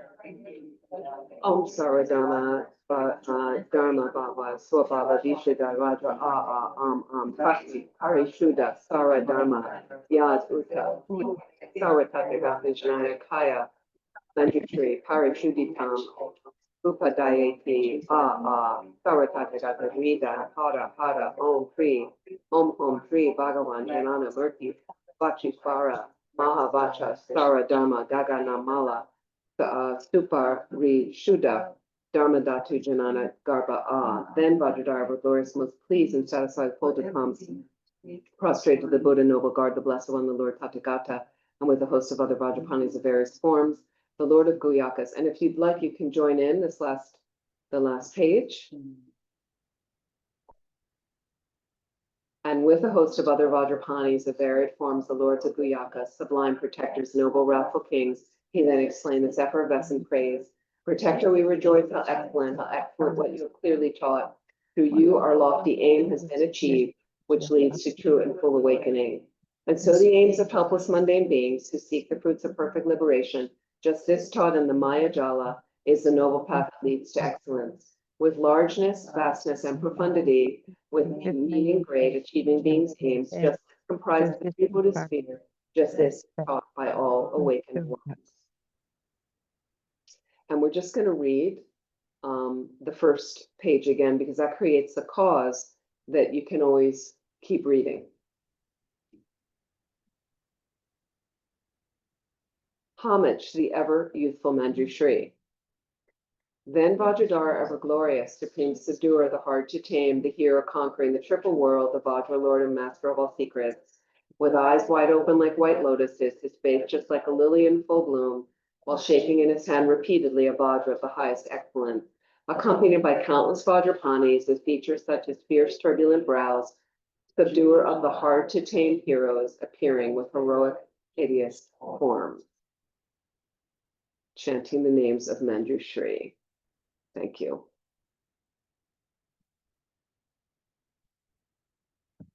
Thank you. Okay, so the King of Prayers is one of our foremost dedication prayers. And Rinpoche says, if you do that, good to go. You've got a good dedication. It really includes a lot. It's a longer dedication prayer. And I'd like to take whatever merit, whatever positive energy we've created from this time together. And thank you so much for joining online or in person. May we invest this and dedicate it to our, of course, quickly getting enlightened to benefit all. And may we dedicate it to our developing the heart of bodhicitta, and whatever heart we've already developed, may that continue to grow. For all the beings around the planet who are struggling, who are suffering so much under war conditions, may all of them be completely freed of any suffering immediately. And may they meet ultimate happiness immediately. May all the minds of all the leaders of totalitarian regimes, may their minds be merge immediately with bodhicitta and emptiness. For the swift return of Lama Zopa Rinpoche in the most optimal situation. For the long lives of our precious teachers, especially His Holiness the Dalai Lama.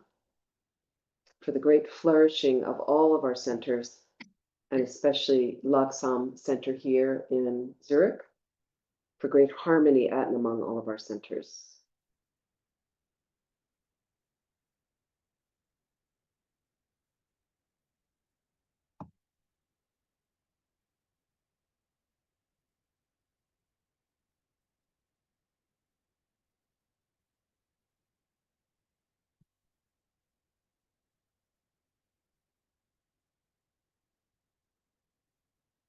In prayers.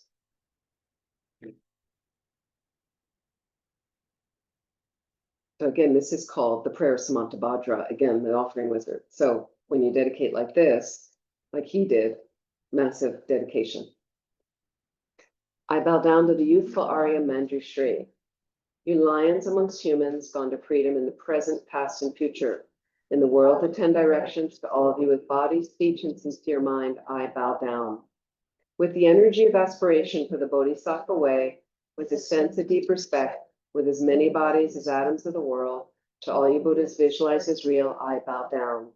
On every atom of Buddha is numberless as atoms, each amidst a host of Bodhisattvas, and I'm confident the sphere of all phenomena is entirely filled with Buddhas in this way.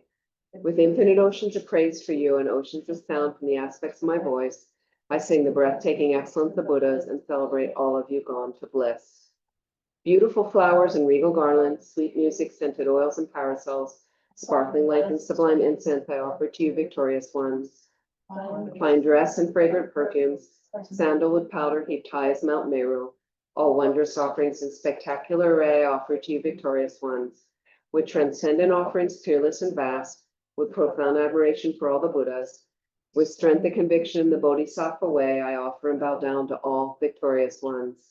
Every harmful action I've done, with my body, speech, and mind, overwhelmed by attachment, anger, and confusion, all these I openly lay bare before you. I lift up my heart and rejoice in all positive potential of the Buddhas and Bodhisattvas in 10 directions, Victory realizers here is still training and those beyond, and of all ordinary beings. You who are the bright lights of worlds in 10 directions, who have attained to Buddha's omniscience through the stages of awakening, all you who are my guides, please turn the supreme wheel of Dharma. With palms together, I earnestly request, you who may actualize Parinirvana, please stay with us for eons numberless as atoms of the world, for the happiness and well-being of all wanderers in samsara. Whatever slight positive potential I may have created, by paying homage, offering, and acknowledging my faults, rejoicing and requesting that the Buddhas stay and teach, I now dedicate all this for full awakening. May you Buddhas now living in the worlds of 10 directions, and all you gone to freedom in the past accept my offerings, may those not yet arisen quickly perfect their minds, awakening as fully enlightened ones. May all worlds in 10 directions be entirely pure and vast. May they be filled with bodhisattvas surrounding Buddhas gathered beneath the Bodhi tree. May as many beings as exist in 10 directions be always well and happy. May all samsaric beings live in accord with the Dharma, and may their every Dharma wish be fulfilled. Remembering my past lives and all varieties of existence, may I practice the Bodhisattva way, and thus in each cycle of death, migration, and birth, may I always abandon the householder's life. And then following in the footsteps of all the Buddhas, and perfecting the practice of Bodhisattva, may I always act without error or compromise, with ethical discipline, faultless and pure. May I teach the Dharma in the language of gods, in every language of spirits and nagas, of humans and of demons, and in the voice of every form of being. May I be gentle-minded, cultivating the 6 paramitas, and never forget bodhicitta. May I completely cleanse without omission every negativity and all that obscures this awakening mind. May I traverse all my lives in the world, free of karma, afflictions, and interfering forces, just as the lotus blossom is undisturbed by the water's wave, just as the sun and moon move unhindered through the sky. May I ease the suffering in the lower realms, in the many directions and dimensions of the universe. May I guide all wanderers in samsara to the pure bliss of awakening, and be of worldly benefit to them as well. May I practice constantly for eons to come, perfecting activities of awakening, acting in harmony with the various dispositions of beings, showing the ways of a bodhisattva. Always have the friendship of those whose path is like mine, and with body, words, and also mine, may we practice together the same aspirations and activities.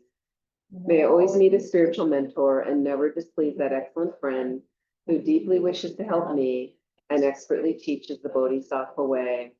May I always directly see the Buddhas, mastered and circled by bodhisattvas, and without pause or discouragement for eons to come, may I make extensive offerings to them.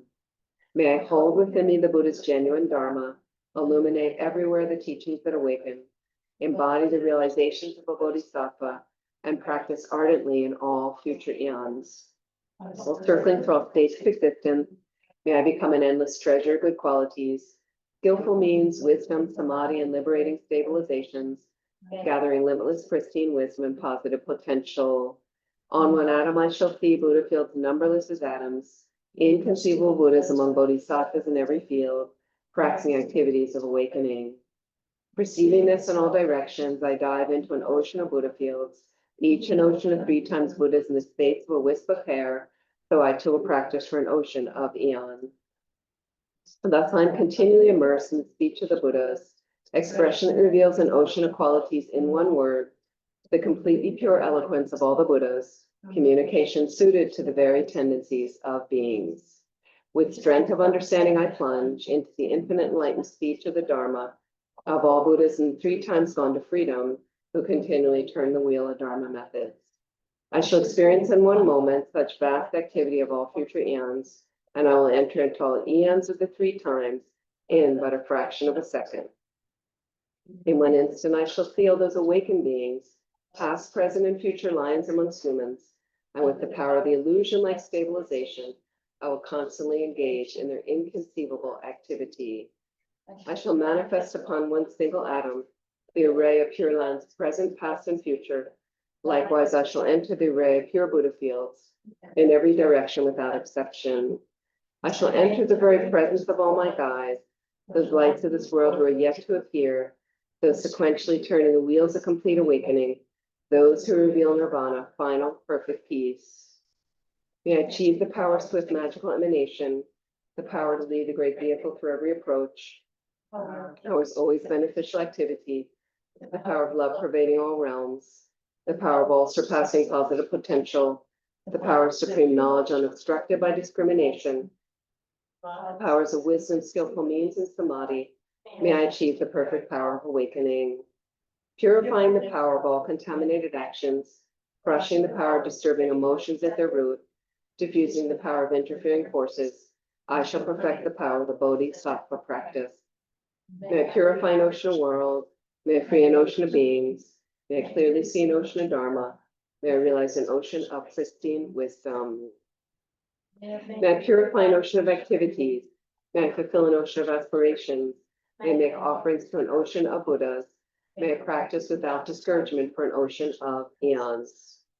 To awaken fully through this bodhisattva way, I shall fulfill without exception all the diverse aspirations of the awakening practice of all Buddhas gone to freedom in the 3 times everywhere, in order to practice exactly as a wise one called Samantabhadra, all embracing good.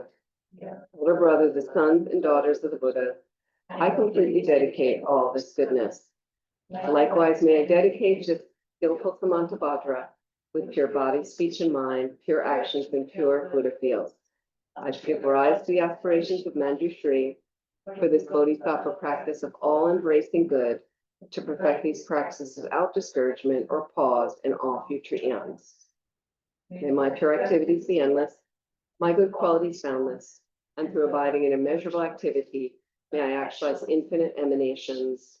Limitless is the end of space, likewise limitless are living beings, thus limitless are karma and afflictions.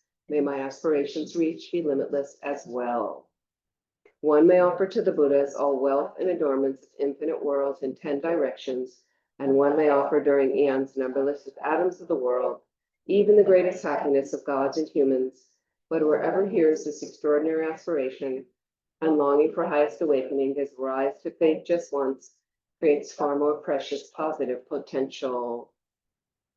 Those who make this heartfelt aspiration for the Bodhisattva way will be free of all lower rebirths, free of harmful companions, and will quickly see Amitabha infinite light. And even in this very human life, they will be nourished by happiness and have all conducive circumstances. Without waiting long, they will become like Samantabhadra himself. Those who give voice to this extraordinary aspiration will quickly and completely purify the 5 boundless harmful actions created under the power of ignorance. Blessed with supreme knowledge, excellent body, family, attributes, and appearance, they will be invincible to vast interfering forces and misleading teachers, and all the 3 worlds will make offerings. Going quickly to the noble Bodhi tree and sitting there to benefit sentient beings, subduing all interfering forces, they will fully awaken and turn the great wheel of Dharma. Have no doubt that complete awakening is the fully ripened result, comprehended only by a Buddha, upholding in mind by teaching, reading, or reciting this aspiration of the Bodhisattva practice. So this next verse is the abbreviated of this long prayer. So sometimes you see in a set of dedication prayers, and they'll have just this verse, this next verse, and that's basically a condensed version of King of Prayers.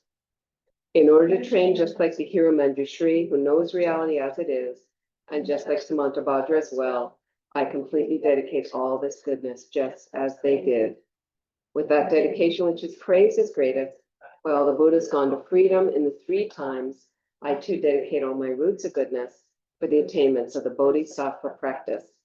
When the moment of my death arrives, by eliminating all obscurations and directly perceiving Amitabha, may I go immediately to Sukhavati, pure land of great joy.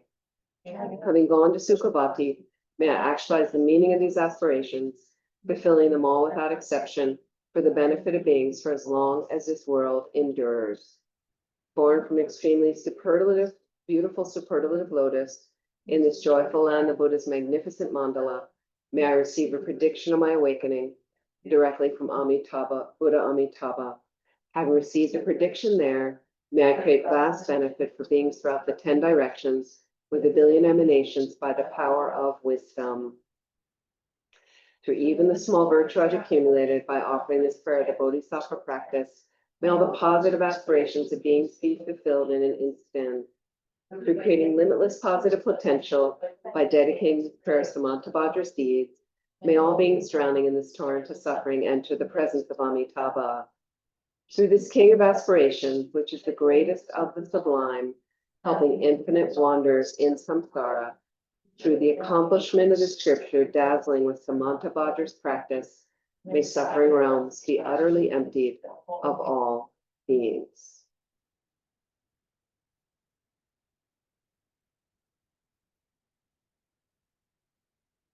We're almost finished. You've done great. Thank you so much for joining. It's wonderful.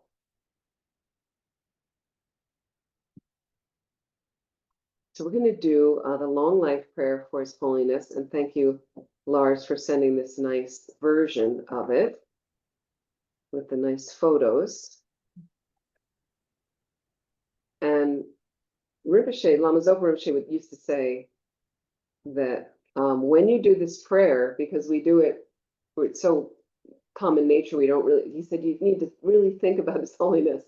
Like really think that you're really wishing him to have long life. It's so hard for me to see His Holiness aging, you know, like projection from my mind. And I had the incredible good fortune to see him up close and personal last year in November. So have some of you been to some teachings of His Holiness? Or yes, fantastic. So you know, if you go to Dharamsala, India, where His Holiness is mostly based, he's really not touring a lot anymore due to his age, and it's hard. Spoken to someone much younger who's touring a lot, but so what they have are called public audiences. Have any of you done that in Dharamsala? Public audience? Not yet. I've seen. Anyway, hopefully you can do one day. So it used to be long ago, because His Holiness was actively teaching all the time. He and there were many teachings in Dharamsala, but he would travel to our countries and teach. So it's better to go to a teaching. You know, we would go to teachings a lot, and it was amazing. And So I did teach at Tushita last year in November for the month, our center in Dharamsala, and I missed the teachings because he doesn't teach in November generally. So I couldn't get there because I was doing teaching in other places. And then the director of Tushita, a close nun friend of mine from Germany, she said, don't, before I came, she goes, don't, make sure you email and get on the list for the public audience. So because His Holiness would teach so much, the public audiences were like maybe 2 or 3 times a year. That was it. What it was His Holiness would be, and you go through security. They tell you when you'll come at 8 a.m., give the passport, but basically it was a walk by, and you just walk up the hill and you'd see His Holiness, and that was,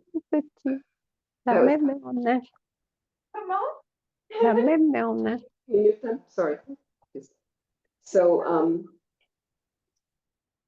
actually, wait, let me see if the people online, because they might also have had some of these public audiences. Yeah. So and you just would walk by very quick. It was like, so now they have them. So His Holiness still wants to connect with people. He finds it very important. It's very inspiring, obviously, and the attendants don't want him to do it, but he insists, and they have to do what he says because he's the king of kindness. So they do them like at least twice a week now. Twice a week. So what you do is you email. You go to his website. There's an email address, and you email, and then I know kind of his security guy anyway. So I wrote this email and I just said I'm disciple. I explained a little bit. I'm a disciple lamas over. I'm teaching at Tushita. So I said I don't have a lot of time. Like, is there any chance you can? Like, I didn't know when the audiences were, but can you slot me in? And right, I got an answer. November 15th, you're on the list. And oh, sorry, I didn't see all these wonderful people. Thank you for joining. Sorry, I was missing the rest of you. Thank you. Anyway, so they put you on the list. So there's like 200 people. It's not just you going. It's like 200 people, but it's wonderful. And many of them aren't even Buddhists. And many, it's their first time ever meeting, So they're so organized now. They're so organized. I was so impressed. I was so humbled. So what you do is they say 8 a.m., you bring your passport, you go through the security, you get in, and there's a long queue, and you wait. And they have incredible security, like the whole, better than the TSA in the States. Like, it was very, very thorough. And you bring up, people have their bags. They came down, you put your bag there. They give you a number for your bag. It's all 1, 2, 3, and they line you up, and you get a number. So I felt a little funny because, of course, the Westerners were walked up the hill. We get the first option, and there's all these like Tibetans waiting and all these Indians waiting, or the local people. I don't know. I felt funny about that, but I don't know why they do that. But I'm not sure if the Westerners are giving the most money to it. I don't really know what the reason. And you can bring, if you have like a tanka you want blessed, if you have a mala, they have a table, put things on, they'll bless them and get them back to you, and then you go up the hill and you're waiting and waiting. So everybody's seated, right in a row by your number, whoever you're there with. And then His Holiness came out in a little golf cart, and he drove him out, and I haven't seen him in person in a long time. I've been watching all the teachings, but for me, he's one of my teachers, he just blows my mind. So, yeah, I just couldn't believe that there he was in front of me. And then they transitioned him to a chair. And this is also, it was a bit closer to the knee operation. So he was, still doing the rehab and recovering. But so he's on a chair. And then what they do is the attendants, some people brought katas. So that, again, they're going to put that over your neck, the greeting scarf, before you get to His Holiness. No problem. So they have attendants lined up and security. So basically, they're moving people. I mean, they will grab your arms and move you. You're in front of His Holiness. You're right there, right? Get it, right in front of him. But they really are moving people. So no, you can't really stop. So I kind of was like, a few Tibetans can say something. You want to. So I just wanted to thank His Holiness mainly for guiding us, our organization, to find the authentic reincarnation of Lama Zopa Rinpoche, because His Holiness is involved. And I just felt like I wanted to say something and to thank him with so much gratitude. So they're following people by, and then I got in front, and of course everyone wants to have a photo, right? but you can't have your phone. All of that is down with securities. No, it's forbidden, no phones. And so no, they've sorted it. So they have two camera guys, one here and one here. They get you from both angles. Unbelievable. Okay. And 2 hours after I finished and left, 2 hours later, they have my email. I get just my photos emailed to me. Can you imagine? Right? So you see His Holiness, then you go by, they give you a large envelope, and inside the envelope is a current photo of His Holiness, beautiful. And inside is some Tibetan medicine with a sheet on what the medicine is and how you take it, right? You get a blessing string, have another blessing string, blessing string, and you get an apple. And you go sailing off down the hill, your feet not touching the ground, right? So I got in front of His Holiness, and just very quickly, and I just said, I'd like to thank His Holiness, and and I said, I'd like to thank His Holiness for, I think that's exactly what I said, for helping the FPMT find the authentic reincarnation of Lama Zopa Rinpoche, Kevji Lama Zopa Rinpoche. And so then, of course, there's a few people that get, so then they stopped me, and I think they were a little bit like, oh, she's part of the family here. Okay, So then they translated to us, somebody was very kind to them, so somebody translated, and His Holiness, and then so I got an extra bonk on my head, got an extra blessing, unbelievable. So you can go to Dharamsala and you can get in those audience, provided His Holiness is well and healthy. So let's really, as Lama Zopa Rinpoche said, let's really think about His Holiness. We really need him to stay with us as long as possible, as long as he can do that. He's amazing that he still teaches online, and I know it can't be easy. His life has not been easy at all to watch, 1.3 million of his country people slaughtered, and Tibet losing his country like that, so that he would not fight back to teach us about nonviolence and karma, so that the fighting back would just create more of that, as we see going on in some other countries like the Middle East, and other areas. So let's say this prayer to keep His Holiness with us well. Like that. The wish-granting, wish-fulfilling jewel, source of every single benefit and happiness in this world, to the incomparably kind Tenzin Gyatso, I beseech, may all your holy wishes be spontaneously fulfilled.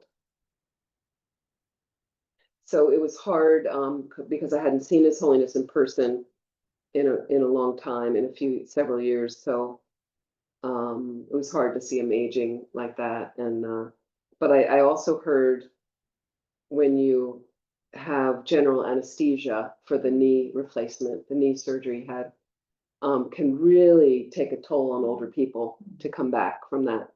And then before I left Dharamsala, I went to see another Lama, who's wonderful, younger Lama.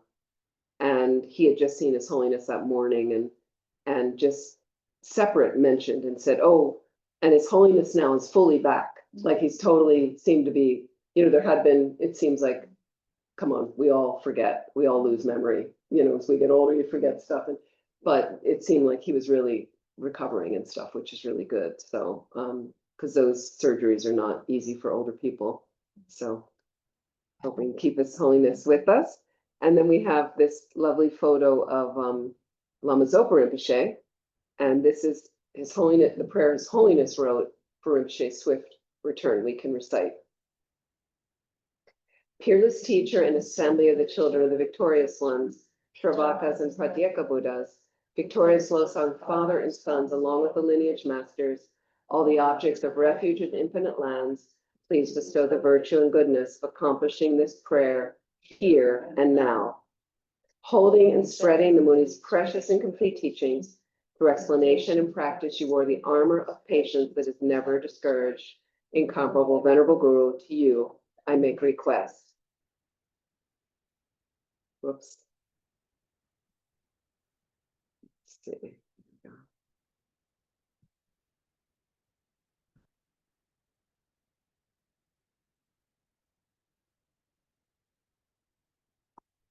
I can't seem to, okay, here we go. While striving single-pointedly for the sake of the victorious one's teachings, the soul gateway through which all benefit and happiness emerge, and for mother living beings you suddenly departed to peace, what a great loss. nevertheless to the undeceiving truth of the blessings of the ocean of the three jewels and the great waves of bodhicitta of the children of the victorious ones. May the smile of a reincarnation swiftly beam in glory for fortunate disciples.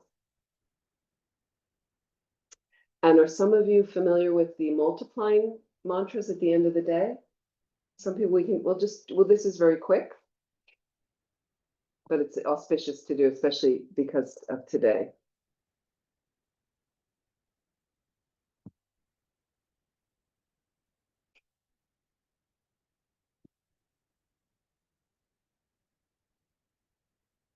I went right to them. Okay. Once you know the page numbers, you just search on the page. Okay, let me see if I can.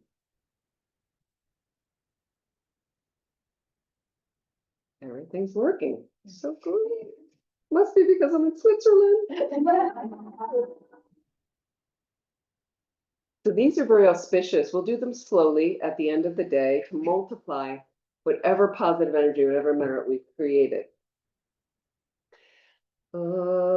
Chamdende dejin chepa dra jampa yanda pasupe sange nampa naze ugi gelpo la chak selo Janju sempa sempa chempo kuntu zampo la chak selo Tayata om pensa driva ava bodhane soha om duru duru jaye muke soha Tayata om pensa driva ava bodhane soha om duru duru jaye muke soha Tayata om pensa driva ava bodhane soha Om Duru Duru Jaya Muke Soha Tayata Om Pensagriva Avabodhane Soha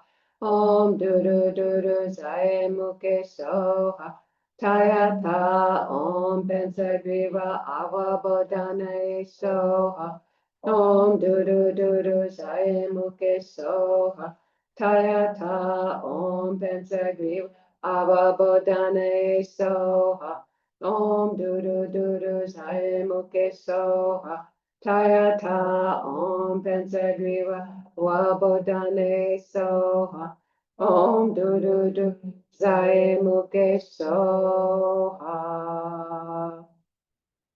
Chamdende Dejin Chepa Dra Jampaya Tapa supe sange no ando molam tamche ratu dupe kelpo la chak selo.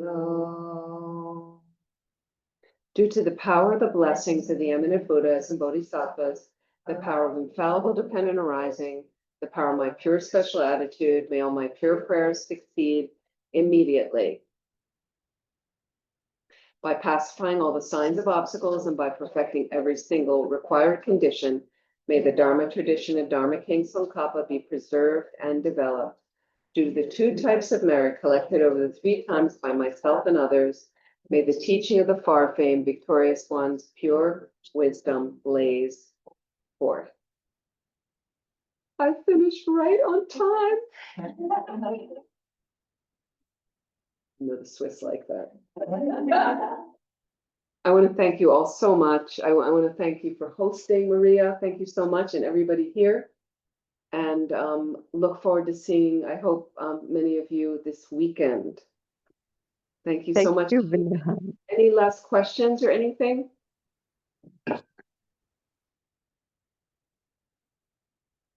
Great, because my battery is just about out. Thank you once again, and please be well, and I look forward to seeing you soon.